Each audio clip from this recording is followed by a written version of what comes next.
کردار ہیں اس کے اندر، اور یہ جو ہے سارے کے سارے گرفتار ہیں۔ 20 جولائی کو سماعت ہوتی ہے اسلام آباد کی ایک عدالت میں، جس کے اندر عثمان مرزا جو ہے وہ ضمانت کے لیے درخواست دیتا ہے، جو کہ عدالت رد کر دیتی ہے، اور عدالت ان تمام ملزمان کو جوڈیشل ریمانڈ پر جیل بھیج دیتی ہے، جہاں پر یہ 30 جولائی تک رہیں گے۔ 20 جولائی کو جو عدالت کی ہیئرنگ تھی، اس میں یہ بات بھی سامنے آئی جو کہ میڈیا کے اوپر یہ چلی، کہ وہ پیسے جو کہ بتایا جا رہا ہے، کہیں پر بتایا جا رہا ہے کہ 12 لاکھ ہیں، اور کہیں پر بتایا جا رہا ہے کہ 13 لاکھ روپے ہیں، جو کہ اس نے بلیک میلنگ کر کے وہ جو میاں بیوی تھے ان سے لیے تھے۔ تو وہ جو میاں بیوی ہیں ان کے جو 12 لاکھ روپے ہیں وہ بھی پولیس نے ریکور کر لیے ہیں، اور عدالت میں یہ بات بتائی گئی کہ یہ جو ملزمان ہیں یہ تمام کے تمام پیسے واپس کرنے کو تیار ہیں۔ اور اس ویڈیو کے اندر جس میں ہم نے دیکھا کہ لڑکی کو برہنہ کیا جا رہا ہے، تو وہ بندہ جو کہ ویڈیو بنا رہا تھا، پولیس کے مطابق انہوں نے اس کو بھی گرفتار کر لیا ہے۔ اور اسلام آباد پولیس نے ایک اور اچھا کام اس میں یہ کیا ہے کہ مزید دفعات اس میں شامل کر دی ہیں، اس میں بلیک میلنگ اور ایکسٹورشن کی مزید دفعات جو ہے اس میں شامل کر دی گئی ہیں۔ اس کیس کی آخری جو سماعت ہوئی تھی اس میں عدالت عظمیٰ نے یہ حکم دیا کہ کیونکہ ان کی تفتیش جو ہے وہ کمپلیٹ ہو چکی ہے، تو اب ان کا پولیس جو ہے وہ چلان پیش کرے، تو اس کے بعد جو ان کا ٹرائل ہے وہ باقاعدہ طور پر شروع کر دیا جائے۔ لیکن اب تک جو ڈان کی اور ڈی نیوز کی یہ سٹوریز ہیں، ان کے مطابق یہ جو تمام ملزمان ہیں، یہ کیونکہ اثر و رسوخ والے ہیں، بڑے بڑے لوگوں کے ساتھ ان کے تعلقات ہیں، تو وہ ان کیسز میں سے سب سے پہلے تو یہ کر رہے ہیں کہ دفعات جو ہیں وہ جو سنگین مقدمات کی دفعات اس میں ہیں وہ ان کو نکلوا رہے ہیں۔ تو اب جب اس کیس کا ٹرائل شروع ہوگا تو اس وقت ہمیں یہ پتہ چلے گا کہ اس کے اندر اور کون کون ملوث ہے، اور کتنے افراد ایسے ہیں جو کہ ہو سکتا ہے سامنے آ جائیں کہ اس بندے نے ہم سے بھی پیسے لیے ہوئے ہیں۔ یہ بندہ جو کہ ہے ہی فراڈیا، اس کا کام ہی یہی ہے کہ فراڈ کرنا، تو اس نے پتہ نہیں کتنے لوگوں سے فراڈ کیا ہوگا اور کتنے لوگوں سے پیسے لیے ہوں گے۔ جب بھی کوئی کیس اس طرح کا سامنے آتا ہے، چاہے ریپ کا ہو، قتل کا ہو، چاہے وائلنس کا ہو، تو ایک بات ہمیں کامن نظر آتی ہے ہر جگہ پہ، کہ اس کیس میں جو ملزمان ہیں، مجرمان ہیں، ان کو عبرتناک سزائیں دیں، اس کو ایک ایگزامپل بنا دیں، ایک ایگزامپل سیٹ کر دیں، تاکہ جو اس طرح کے واقعات ہیں وہ رک جائیں۔ ہمیشہ یہ بات ہوتی ہے لیکن اس کے بعد کچھ نہیں ہوتا۔ اگر میں اپنی بات کروں تو مجھے حیرانی ہے کہ 2 ہفتے گزر چکے ہیں اور میڈیا ابھی بھی اس کیس کے اوپر بات کر رہا ہے، ورنہ آپ کو پتہ ہی ہوگا کہ 1 سے 2 دن خبر چلتی ہے، اس کے بعد خبر جو ہے وہ نظر ہی نہیں آتی کہ ایسا کوئی کیس ہوا تھا۔ لیکن اس کیس میں اب تک میڈیا جو ہے وہ اس کو رپورٹ کر رہا ہے، سوشل میڈیا نے بہت شور مچایا، اور آج اتنے دن کے بعد ابھی بھی آپ اسکرین کے اوپر دیکھیں، عثمان مرزا پاکستان میں ٹرینڈ کر رہا ہے ٹویٹر کے اوپر، یعنی کہ لوگ جو ہے اس کیس کے اندر بہت زیادہ انہوں نے انٹرسٹ لیا، اور 3-4 کیسز اور بھی ساتھ آگے، قرۃ العین کا کیس آیا، سائمہ کا کیس آیا، اور کل جیسا کہ ہم نے آپ کے ساتھ شیئر کیا نور مقدم کا کیس، وہ بھی اسلام آباد سے ایک ہائی پروفائل کیس ہے۔ لیکن ایک امپورٹنٹ بات میں یہاں پر آپ کے ساتھ کرنا چاہتا ہوں کہ ہم ہمیشہ سنتے ہیں کہ پرائم منسٹر نے نوٹس لے لیا، تو ہمارا عدالتی نظام اتنا زیادہ نکارا ہے، نچلے لیول کے اوپر ہے، کہ وہ کیس جس میں وزیر اعظم نوٹس لیتا ہے بس وہی کیس آگے چلتا ہے۔ ایسے کیس ہوتے رہتے ہیں، ایسے کیس روزانہ سینکڑوں کی تعداد میں ہوتے ہیں، لیکن ہاف سے زیادہ تو ایسے جو کہ رپورٹ ہی نہیں ہوتے،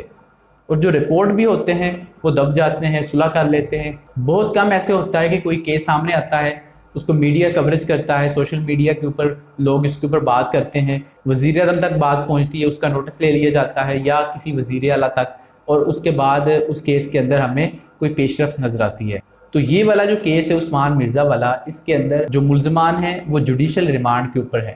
لیکن 30 جولائی کو ان کا جو ریمانڈ ہے وہ کمپلیٹ ہو جائے گا۔ اس کے بعد عدالت کے اوپر ہے کہ ان کا ٹرائل جو ہے وہ جلدی شروع کیا جائے۔ یہ پوری کوشش کریں گے، یہ لوگ پروفیشنل لوگ ہیں، یہ عادی مجرم ہیں، کہ کسی طریقے سے ٹرائل کو لمبا کیا جائے، اور دفعات جو ہے جو ان کے اوپر، کیونکہ بہت سنگین دفعات جو ہیں وہ لگائی گئی ہیں، تو ان کی کوشش ہوگی کہ ان کو پہلے نکالا جائے۔ تو یہ تھی جی اس کیس کی تفصیل، جو کہ اب تک ہم نے بہت ہی مختصر طریقے سے آپ کو بتانے کی کوشش کی۔ تو امید کر سکتے ہیں کہ ہم اس کیس کے اندر کوئی پیش رفت ہوتی نظر آئے گی، اور مجرمان کو سزائیں ملتی بھی نظر آئیں گی، کیونکہ اگر یہ کیسز ایسے لمبے چلتے رہیں تو اس کے اوپر خرچہ بھی ہوتا ہے، جو فیملیز ہوتی ہیں، وکٹمز ہوتے ہیں، وہ بھی ایک ٹائم ایسا آتا ہے کہ وہ لوگ تھک جاتے ہیں، وہ کہتے ہیں جی ان کو معاف کر دیں، بس جان چھوڑیں۔ تو آپ ہمیں کمنٹ سیکشن میں آج کی ہماری اس ویڈیو کے متعلق اپنا فیڈ بیک دے سکتے ہیں۔ آپ ہمیں بتائیں اس حوالے سے، اگر کوئی مزید انفارمیشن آپ میں سے کسی کے پاس ہے تو آپ ہمارے ساتھ شیئر کر سکتے ہیں۔ اس ویڈیو کے اندر اگر ہم نے کوئی مسٹیک کر دی ہو، کوئی فیکٹ فگر آگے پیچھے ہم نے کر دیا ہو، تو آپ ہمیں کمنٹ سیکشن میں بتا کر ہماری کریکشن کر سکتے ہیں۔ اس ویڈیو کو زیادہ سے زیادہ لائک کر دیں اور شیئر کر دیں، اور اگر آپ نے ابھی تک ہمارے اس چینل کو سبسکرائب نہیں کیا تو میک شیور اس چینل کو بھی سبسکرائب کر لیں۔ آپ سے ملاقات ہوگی اگلی ویڈیو میں، تب تک کے لیے ہمیں اجازت دیجیے۔ اللہ حافظ۔